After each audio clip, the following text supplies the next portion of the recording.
Yes, we signed non-disclosure agreements at that place. Everyone knows this. Everyone has to sign one. Well, most people have to sign one.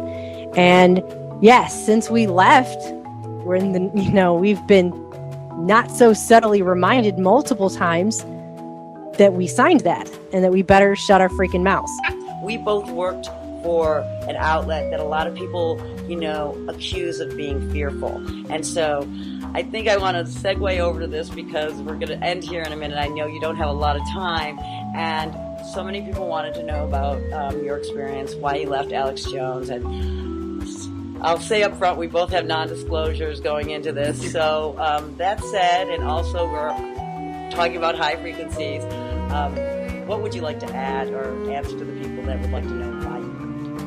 Well, it's such a secretive operation, so I know why a lot of people want to know, hey, what's it like to work there? Because it's the only media outlet I know that nobody knows where it's located. They know the city, but it's, they don't know where it's located. So it's a very secretive operation, so I could see why people are intrigued. What's he like, so on and so forth. But I'll just say this. First off, before my experience, I was a fan. Today I am not of him and the operation. And I can assure you I didn't make that transition over something catty. Also, there's a lot of, I'd like to shed some more light on it, but I can't do that because, as you stated, Alex's company, which is called, ironically, it's like the height of hypocrisy, it's called Free Speech Systems LLC. That's what it's called. I've got the documents. I got my check. Yeah. Requires that we sign airtight lifetime non-disclosure agreements. So that's why I can't elaborate. And anyone who even considers saying anything less than flattering about him publicly, let's just say they're sternly reminded that might not be in their best interest. So that's why I can't say much. But I will say this. I feel obligated to say this much. I think that's wrong because if your persona is, I love freedom, I just love, whistleblowers and media whistleblowers and Ben Swan, Amber Lyons, both of whom are wonderful journalists. Tell us about the culture at other media outlets. Unveil the curtain. We need to hold other people accountable.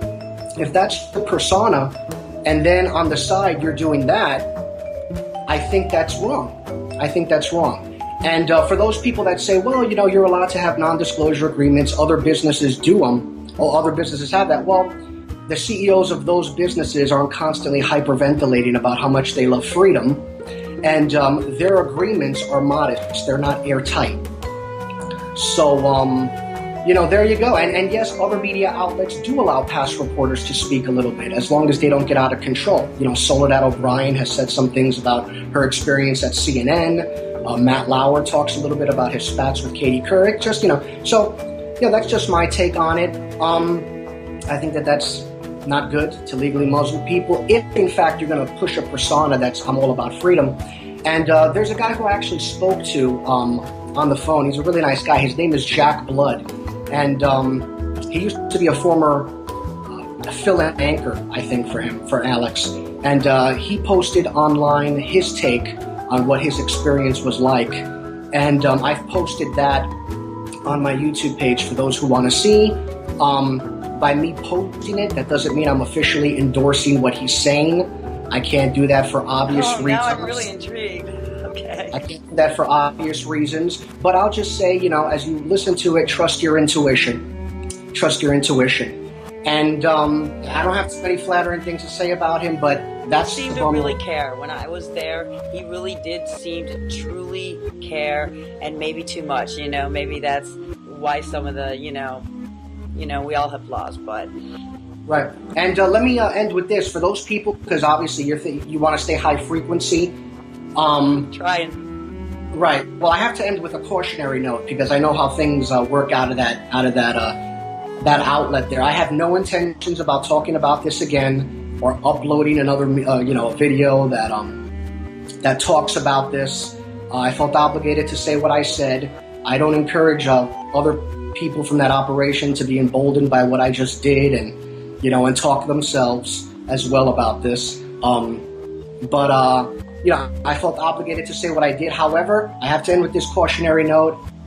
If I get one menacing phone call from the freedom lover or other people get a menacing phone call saying, take this video down or else, I will be forced, I do not want to, but I'll be forced to take off the gloves.